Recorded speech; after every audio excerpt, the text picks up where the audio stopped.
সম্মানিত হাজরিন মুসলমানি ভাইরা আমার, মা এমন একটা জিনিস, মা এমন একটা সম্পদ রে বাবা। এ বন্ধু, মা এমন একটা জিনিস, এমন একটা সম্পদ রে বাবা।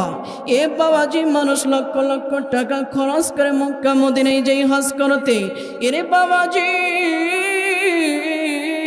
তার হজটা কবুল হয় কি না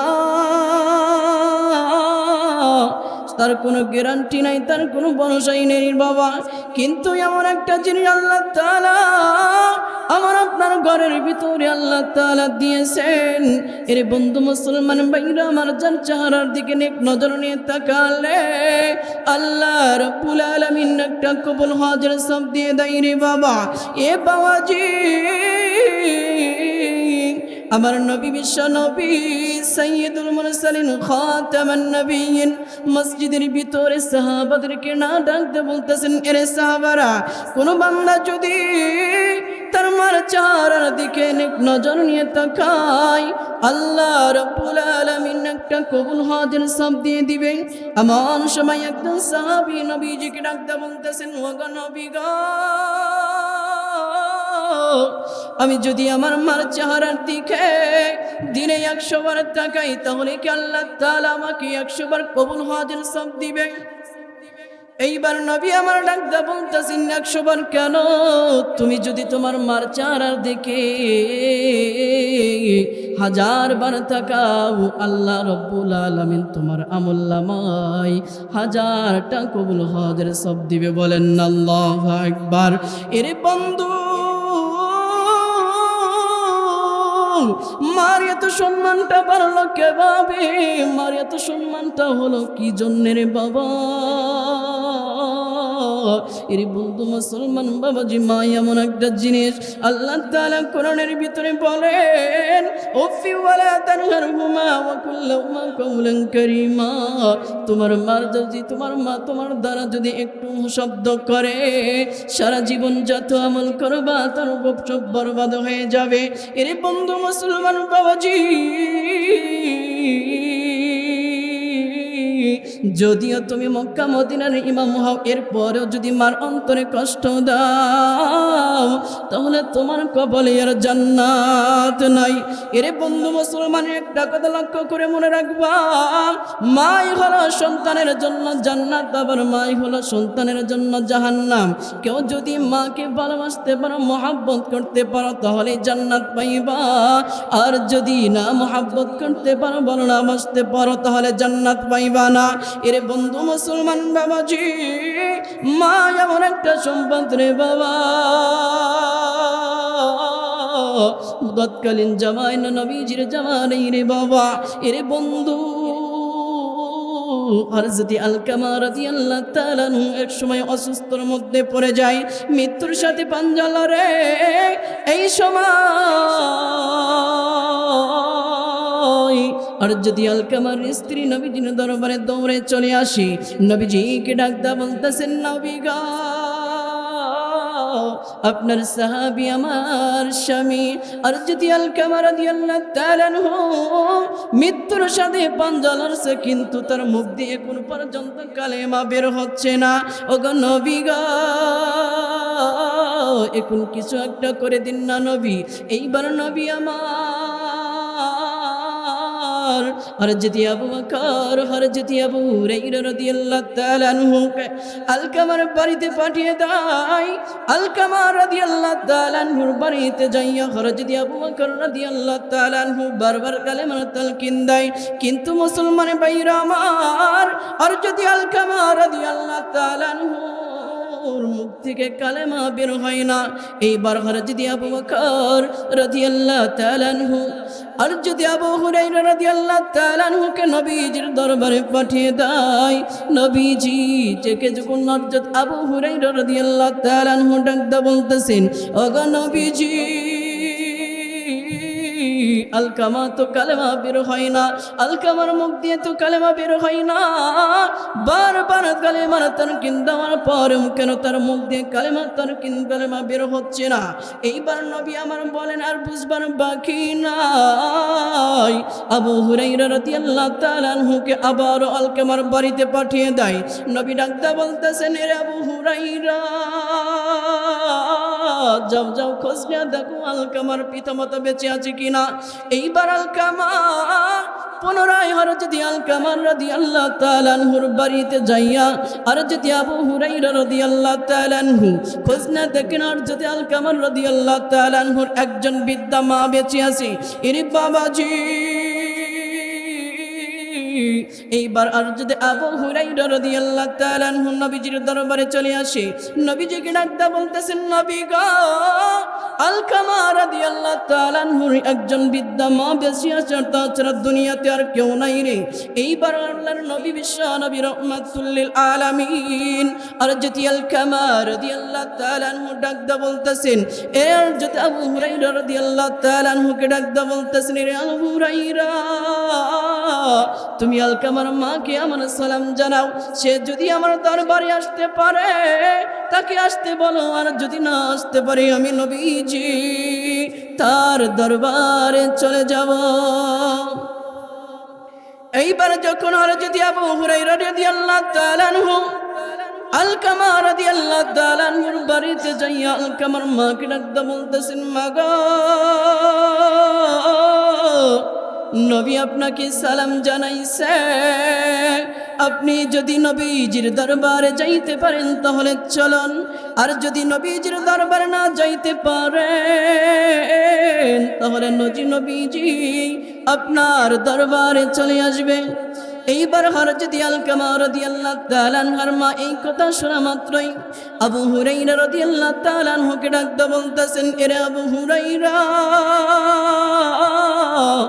নবী আমাকে সালাম জানাইছে, আর আমি না যে থাকতে পারবো না, যদিও না যে কষ্ট হয়, এরপরও আমি নবীজির দরবারে যাব। এর বন্ধু মুসলমান বাবাজি, এইবার যখন নবীজির দরবারে আলকামার মা চলে আসে, নবীজি ডাকতে বলতেছেন, মা গো, আপনার ছেলে আলকামা কেমন মানুষ ছিল? নবীজি ডাকতে বলতেছেন, মা গো নবীজি, আমার সন্তান তো একজন ভালো মানুষ ছিল। এ সাধারণত মুসলমানি বাইরা আমাদের মা বাবাকে কেউ যদি জিজ্ঞাসা করে তোমার সন্তান কেমন, যদিও আমি মানুষটা খারাপ, এরপরেও আমার মা বলবে আমার সন্তান দোয়া তুলসীর পাতা। এর বন্ধু মুসলমান বাবাজি, ঠিক ওই রকম ভাবে আর যদি আলকামা রাদিয়াল্লাহু তাআলা আনহার মা ডাকতে বলতেছেন, নবী গো, আমার মা ছিল, আমার সন্তান ছিল একজন নেককার বান্দা। এইবার নবীজি আলকামার মা রাদিয়াল্লাহু আলকামার মাকে ডাকতে বলতেছেন, এ মা, আলকামা তোমার সাথে কিরকম ব্যবহার করত? এইবার আলকামার মা দুইখানা চোখের পানি জড়জড় করে ফালিয়ে ডাকতে বলতেছেন, নবী গো,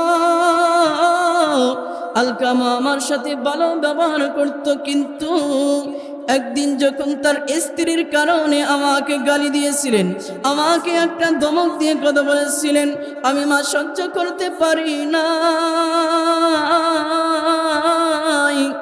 এইবার নবী আমার ডাকতে বলতেছেন, মা গো, তোমার আলকামাকে তুমি কি মাফ করে দিবা?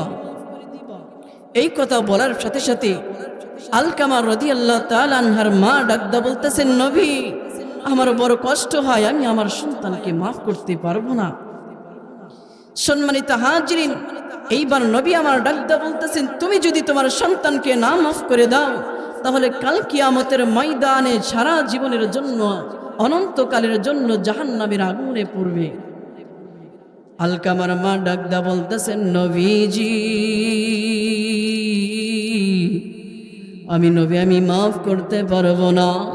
এইবার নবী আমার সাহাবাদেরকে ডাকতে বলতেছেন, রে সাহাবারা, এ সাহাবারা, তোমরা কিছু লাকড়ি জড়ো করো, এর ভিতরে আলকামাকে পোড়ানো হবে। এইবার আলকামার মা ডাকদা বলতেছেন, নবী গো, আমার সন্তানকে আমার চোখের সামনে পোড়াবেন না, আমি মা সহ্য করতে পারবো না। এইবার নবী আমার ডাকদা বলতেছেন, দুনিয়া তো সামান্য আগুনের ভিতরে পোড়ানো হবে, আর এই আগুনে তুমি সহ্য করতে পারবা না, আর জাহান্নামের আগুন তোমার সন্তানকে অনন্তকালের জন্য পোড়াইবে, তুমি কিভাবে সহ্য করতে পারবা? এরে বন্ধু মুসলমান বাবাজি, এইবার যখন আলকামার মা নবীজিকে ডাকদা বলতেছেন, নবীজি আমি আমার সন্তানকে মাফ করে দিলাম। এরে বন্ধু মুসলমান ভাইরা আমার একটু লক্ষ্য করিয়া শোনো, এর কুটির চট্টগ্রামের বাসী একটু লক্ষ্য করিয়া শোনো রে বাবা। বলতে দেরি আলকামা রাদিয়াল্লাহু তাআলা আনহুর মুখ থেকে কালেমা বের হতে দেরি হয় না। আল্লাহু আকবার বলেন না মুসলমান ভাইরা আমার। এ বাবাজি, আমার নবী বিশ্ব নবী রাহমাতুল লিল আলামিনও কিন্তু মার কাছে কাবু ছিলেন, মার কাছে নত হয়েছিলেন রে বাবা। এর বন্ধু, মা এমন একটা জিনিস, এমন একটা সম্পদ রে বাবা। এরে বাবাজি, আমার নবী বিশ্ব নবী রাহমাতুল লিল আলামিনকে একজন সাহাবী ডাকদা বলতেছেন, নবী গো, আমি সর্বপ্রথম কার খেদমত করব?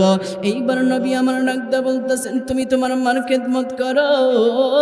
আবার সাহাবী ডাকদা বলতেছেন, নবী গো, এরপর কার খেদমত করব? নবী আবার ডাকদা বলতেছেন, তোমার মার খেদমত করো। তৃতীয়বার যখন বলে তুমি আমি কার খেদমত করব? এইবার নবী আমার ডাকদা বলতেছেন, তোমার মার খেদমত করো। এরে বন্ধু, বোঝা যায় যে এখান থেকে পিতার চাইতে মার হকটা বেশি। কথা বলেন ঠিক কিনা? এরে বন্ধু মুসলমান বাবাজি, আমার নবী বিশ্ব নবী রাহমাতুল লিল আলামিন নবীজি মার কাছে দুর্বল ছিলেন। কিভাবে দুর্বল ছিলেন একটু লক্ষ্য করিয়া শোনো। এরে বন্ধু মুসলমান ভাইরা, আমার নবীজির খাদেমের নাম কি জানেন রে বাবা? এরে বাবাজি, নবীজির খাদেমের নাম ছিল হযরত আনাস, যার উপাধি ছিল খাদেমে রাসূল। এর বন্ধু মুসলমান বাবাজি, এই খাদেমে রাসূল হযরত আনাস আল্লাহর নবী বিশ্ব নবী রাহমাতুল লিল আলামিনের খেদমত করত। কিন্তু একটা কয়েকদিন পর পর হযরত আনাস রাদিয়াল্লাহু তাআলা আনহুর বাড়ি থেকে চলে আসতো রে বাবা। এর বন্ধু মুসলমান বাবাজি, যেই তারিখে হযরত খাদেমে রাসূল বাড়িতে আসতো, ওই তারিখটা মাও টোকায় রাখতো। এর বন্ধু একটু সংক্ষিপ্ত আকারে ঘটনা বলে শেষ করে দিব রে বাবা, বিরক্ত করব না, লম্বা আলোচনা করব না। এ বন্ধু একটু লক্ষ্য করিয়া শোনো। হযরত খাদেমে রাসূল হযরত আনাস রাদিয়াল্লাহু তাআলা আনহু যখন বাড়ির দিকে রওনা করে, এ বাবাজি, হযরত খাদেমে রাসূলের মা রাস্তার দিকে তাকিয়ে তাকিয়ে আমার সন্তান আসবে একটু দেখবে বলে। এরে বন্ধু মুসলমানে ভাইরা আমার, যেই রকম ভাবে আপনি যদি দেশের বাইরে থাকেন বা ঢাকায় থাকেন বা সিরাজগঞ্জ থাকেন, যদি যখন গ্রামের বাড়ির দিকে আসবেন দেখবেন আপনার মা আপনার চেহারা দেখার জন্য রাস্তার দিকে তাকিয়ে থাকে। কিন্তু মুসলমান বাবাজি, সবাই তাকিয়ে রাস্তার চেয়ে আমার সন্তান মা থাকে সন্তানের চেহারার দিকে তাকিয়ে, আর ভাই বোন তারা থাকে, কেউ থাকে পকেটের দিকে তাকিয়ে, আবার কেউ থাকে হাতের দিকে তাকিয়ে। বলেন তো মুসলমান, শুধু দুইজন বান্দা চেহারার দিকে তাকিয়ে থাকে, সেই দুইজন বান্দা হলো মা আর বাবা। এর বন্ধু মুসলমান বাবাজি, আর যদি আনাস রাদিয়াল্লাহু তাআলা আনহু যখন হাঁটি হাঁটি পা বাড়ির দিকে রওনা করে, আর যদি আনাস রাদিয়াল্লাহু তাআলা আনহুর মাও গেটের দিকে দাঁড়িয়ে থাকে, যখন সামনে এসে যায় যায়। আর যদি আনাস রাদিয়াল্লাহু তাআলা আনহার মা ডাকদা বলতেছেন, এ বাবা তোমার মুখটা কেমন যেন শুকনা শুকনা লাগতেছে। এর বন্ধু সন্তান যদি মোটা তাজা হয়ে বাড়ির বাইরে থেকে আসে, মা কিন্তু তাকাই বলে তোমার মুখটা কেমন যেন শুকনা শুকনা লাগতেছে। এর বন্ধু মুসলমান বাবাজি ঠিক ওই রকম ভাবে আর যদি আনাসের মা ডাকদা বলতেছেন, আনাস তোমার মুখটা কেমন যেন শুকনা শুকনা লাগতেছে, তুমি কি খাও না? তোমার নবী, তুমি যার খাদেম করো তুই না নবী, তোমার নবী কি তোমাকে খাইতে দেয় না? এর বন্ধু মুসলমান এইবার হযরত আনাস রাদিয়াল্লাহু তাআলা আনহু আল্লাহ তাআলার সাথে কালেকশন লাগায় দেয়, আল্লাহ আমার মা যদি আমার জিজ্ঞাসা করে, এই আনাস তুমি কি খাও না? তুমি না নবীর খাদেম, তোমার নবী কি তোমাকে খাইতে দেয় না? ও আল্লাহ তুমি আমার মাথার ভিতরে এমন একটা শিখা দাও যাতে আমি মিথ্যা বলতে না হয়। এইবার যখন আনাসের মা ডাকদা বলতেছেন, এ আনাস তুমি কি খাও না? তোমার নবী কি তোমাকে খাইতে দেয় না? এইবার আনাস ডাকদা বলতেছেন, এ মা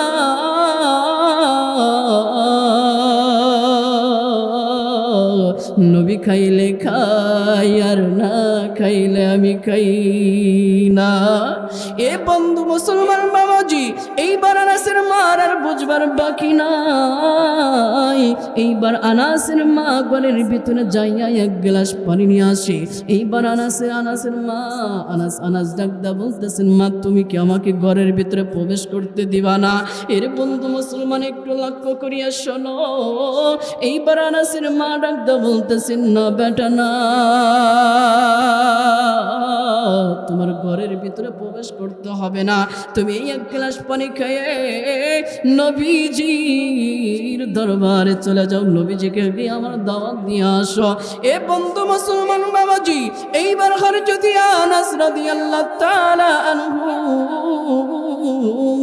নবীজির দরবারে চলে যায়। নবীজিকে ডাকদা বলতেছেন, ওগো নবীজি, ও নবীজি আমার মা আপনাকে দাওয়াত দিয়েছে, আপনি কি দাওয়াতটা কবুল করবেন না?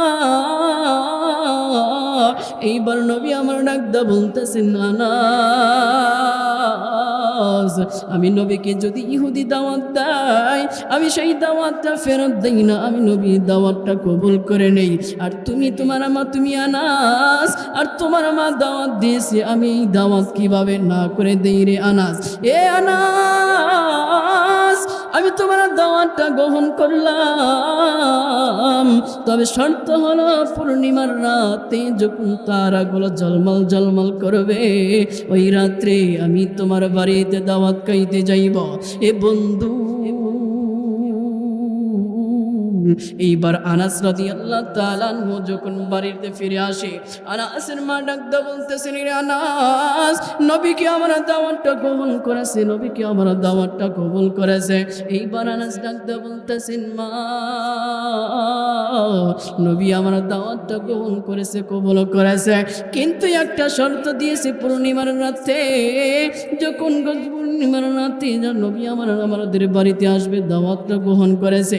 এ বন্ধু সংক্ষিপ্ত আকারে বলে যাব, লম্বা আলোচনা করব না, বিরক্ত করব না রে বন্ধু মুসলমান ভাইরা আমার। এবার নবী আমার যখন আনাসের বাড়িতে আসে, আনাসের মা নবীর জন্য খাওয়া দাওয়ার ব্যবস্থা করে দেয়। এ বাবাজি একটু লক্ষ্য করে আসো না, আর যদি আনাসের মা খাওয়া দাওয়ার ব্যবস্থা করে, আনাসের নবী যখন বাড়ির ভিতরে প্রবেশ করে, নবীজিকে খাইতে দেওয়ার আগে নবীজিকে আনাসের মা ডাকদা বলতেছেন, ওগো নবীজি আপনি আমার আনাসের জন্য দোয়া করুন, আমার আনাসও গরিব, আপনিও নবী গরিব, আনাস যখন বাড়িতে আসে আমার আনাসের মুখটা কেমন যেন শুকনা শুকনা দেখি। আমি আনাসের দিকে তাকাইলে আমার কলিজাটা ফেটে যায়। আমি মা সহ্য করতে পারি না। এইবার নবী আমার দেখেন কিভাবে মার চাইতে মার থেকে ছোট হয়ে যায় রে বাবা। এ বন্ধু, নবীজি মার কাছে নত স্বীকার করে কিভাবে রে বন্ধু। এ বাবাজি, এইবার নবী আমার ডাকদা বলতেছেন, এরে আনাসের মা, এ মা, আমি নবী দোয়া করলে দোয়া কবুল হবে ঠিক আছে, কিন্তু মা তুমি যদি দোয়া করো বন্ধুগর গলি মিস হতে পারে, কিন্তু মা তোমার দোয়া কখনো মিস হবে না। এ বাবাজি, এই মাকে নবীজি এইভাবে নবীজি মার সাথে ছোট হয়ে যায় রে বাবা। এ বন্ধু, মা এমন একটা জিনিস, মা এমন একটা সম্পদ।